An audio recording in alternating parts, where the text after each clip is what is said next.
3, 2, 1. Hello mga sis, samahan niyo ako sa aking home service for today's video.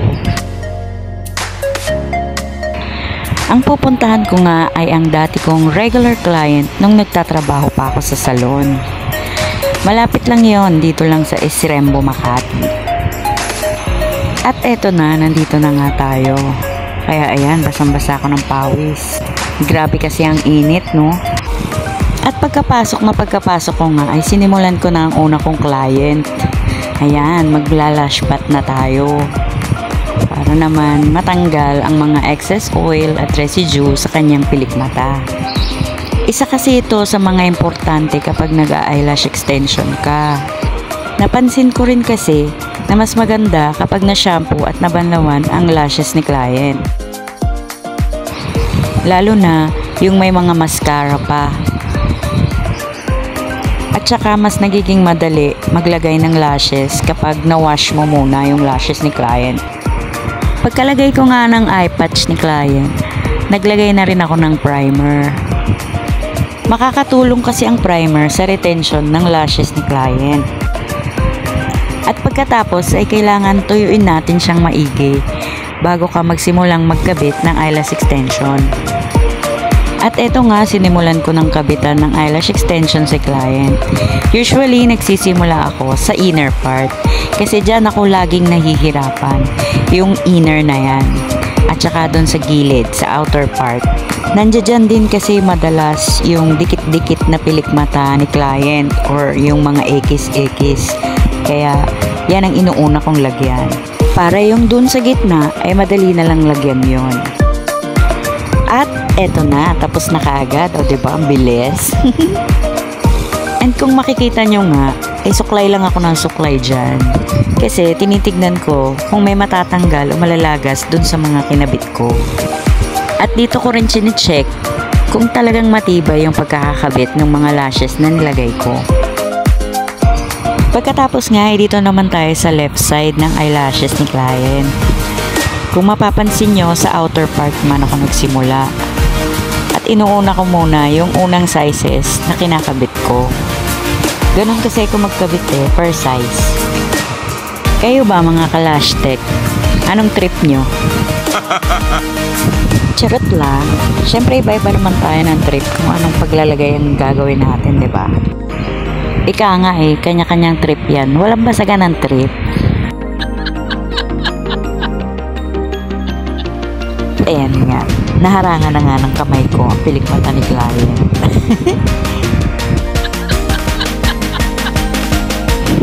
At dito nga ay isinong ko ang camera para makita nyo kung paano ko ikabit o ilapag yung mga eyelash extension sa natural lashes ni client.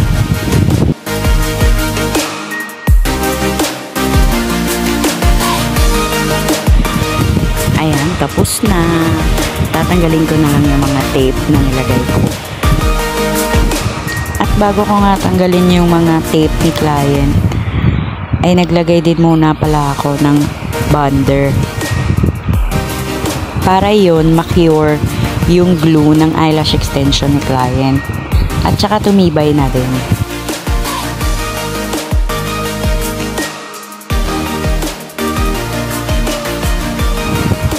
Ayan, pagkatapos nyan, checking tayo ulit. Suklay dito, suklay doon. Para ma-check natin maigi kung may matatanggal ba ng mga eyelash extension sa natural lash niya.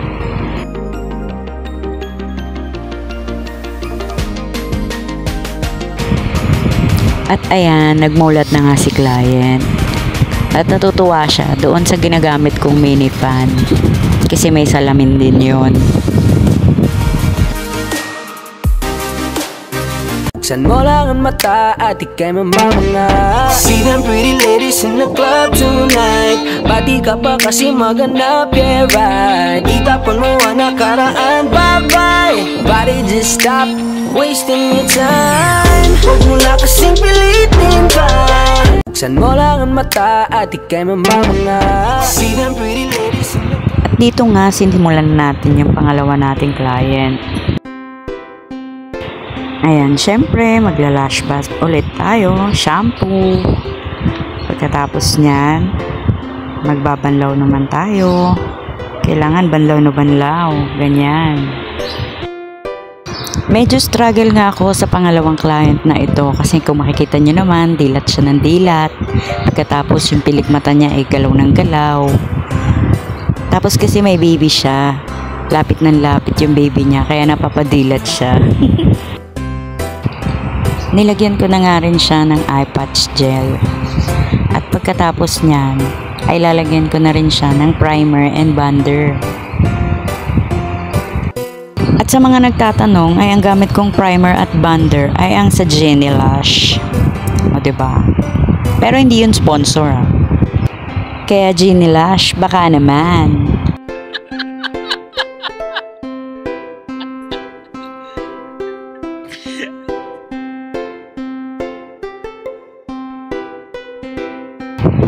At sinimulan ko na nga magkabit ng eyelash extension. Ang napili niya ng design ay natural lashes lang, which is yung classic. Ang classic kasi is 1:1 ang ratio ng mga ikakabit mong eyelash extension. Meaning, 1 eyelash extension sa 1 natural lashes ni client. At ang ginamit kong type ng lashes dito ay kay Navina. Na merong thickness na 0.15 D curl na may length na 8, 10, and 12. At ayan, tapos na. O, diba? Buksan mo lang ang mata at ika'y mamamanga. See them pretty ladies in the club tonight. Pati ka pa kasi maganda, yeah right. Itapon mo ang nakaraan, bye-bye. Body just stop wasting it.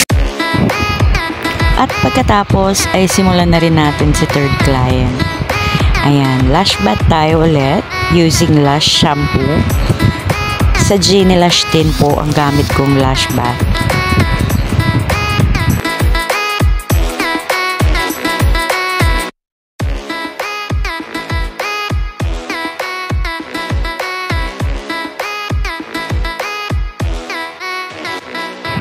At eto nga at babanlawan na rin ulit natin ang lashes ni third client.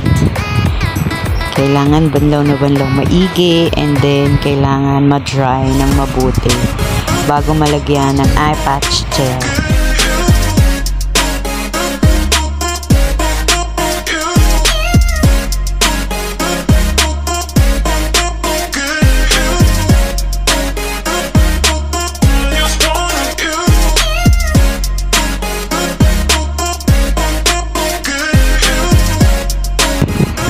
Dito kay third client, hindi ako masyadong nag-struggle maglagay ng eyelash extension. Kasi, bukod sa hindi siya malikot, natulog lang siya, ang mga lashes niya, na natural lashes niya, straight na straight. As in, ang dali-daling kabitan. May mga ganong lashes talaga. Yung madaling kabitan, kasi nga, diretsong-diretso siya. At yun yung mga gustong-gusto kong gawin. Easy peasy, kumbaga. At ayan, tinutuyo ko siya ulit gamit ang aking cutie mini fan. At dito, iniba ko yung angulo ng camera. Ayan, kitang-kita niya naman, diba? Hagardo na ang lola niya. Paano ba naman? Tuloy-tuloy yan, no? Dire-diretso yan, simula 3 PM hanggang 9 PM. Yung tatlong yan, tinapos ko. Tuloy-tuloy. As in, walang tayuan. Kaya ang sakit ng balakang ko.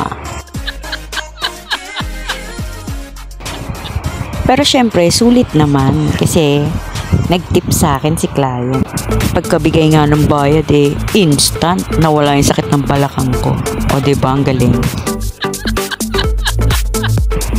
Kaya sa mga kapwa ko lash artist dyan na nagsisimula pa lang, tuloy nyo lang yan. Lavern lang. At eto nga, tapos na rin ako kay third client. And sa wakas, naglalagay na ako dyan ng bonder.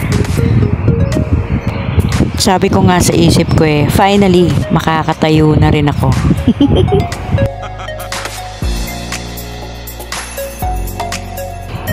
Tuyuin lang natin gamit ang cutie mini fan. At checking na rin syempre kung matibay ba yung pagkakakabit natin ng eyelash extension. Natural nga din ang pinili ni client na design, yung classic lashes. Pagkatapos ay magtatanggal na rin ako ng mga tape na nakalagay sa talukap ni client.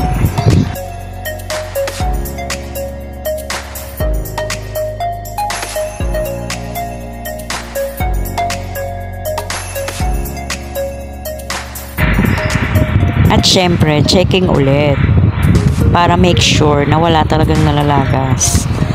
Yan. Ganyan ako mag-check. O, diba? Kita nyo naman, diba? Para make sure na bago ko bitawan si client, satisfied talaga siya sa gawa ko. Ayan. Wow! At pagkatapos nga niyan ay natuwa si third client kasi first time niya magpakabit ng eyelash extension. Kinikilig pa yan si ate girl pagkatapos namin. Woo!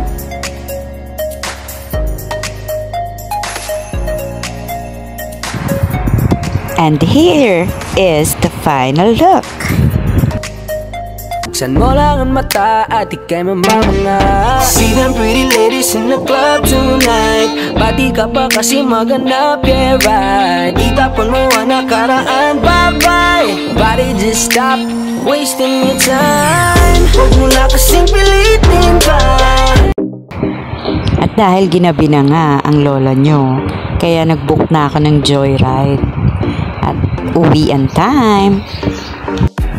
At naabutan pa nga ako ng traffic. Buti na lang, nakamotor kami. At dahil dyan, salamat sa panonood.